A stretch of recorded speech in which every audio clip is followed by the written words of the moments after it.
Hello, Abraham. I would like to hear more about the launching place that you talked about, about the filling place when you launch a rocket of desire. Recently you said that it is more fun to when you launch a rocket than catching up with it. Did I misunderstand this or? Well, when you are a deliberate creator and you know the inevitable outcome, then all parts of it are fun. In other words, the power of the launch. This new book that we are writing is called The Spiritual Revolution. And what it's really talking about is that rocket that is launched and all of the thrust and power that is there, provided you hold the knowing that the culmination will be as you want it to be.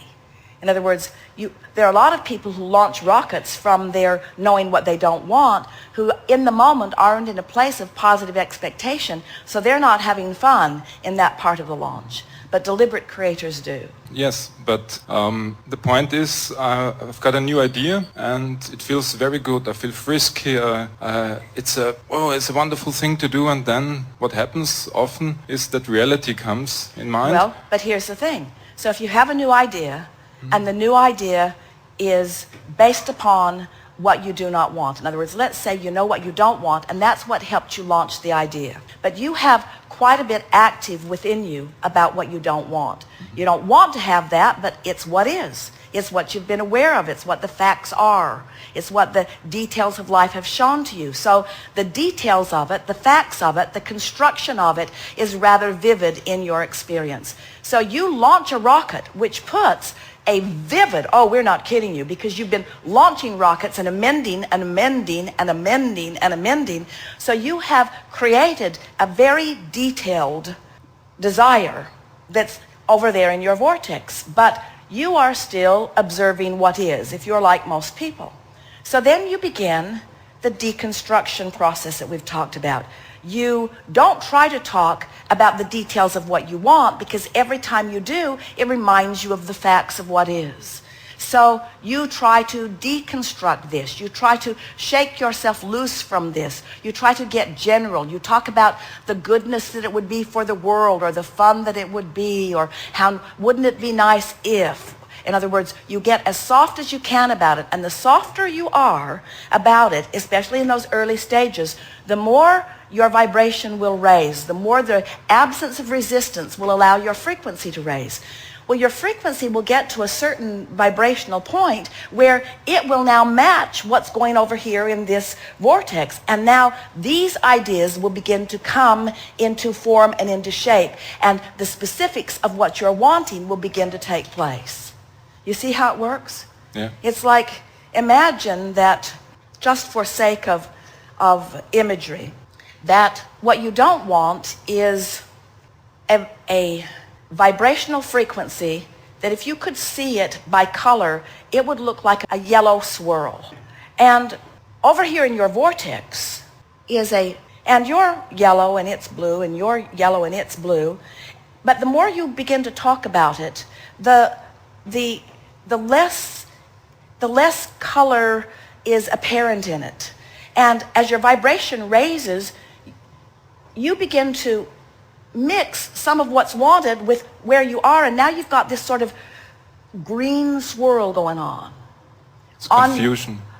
Well, it's a combination of what you don't want, what you do want, but and then it begins to become less yellow, and then less green, and then more blue, more blue, more blue, more blue. In other words, the color is not important to the conversation. But the example is to let you know that as one dynamic of your energy begins to subside, the other will begin to take on more precedence in your vibration, until eventually you'll be tuned into who you really are, and then then there's no confusion, then there's no justification, there's no defense, there's no rationalization.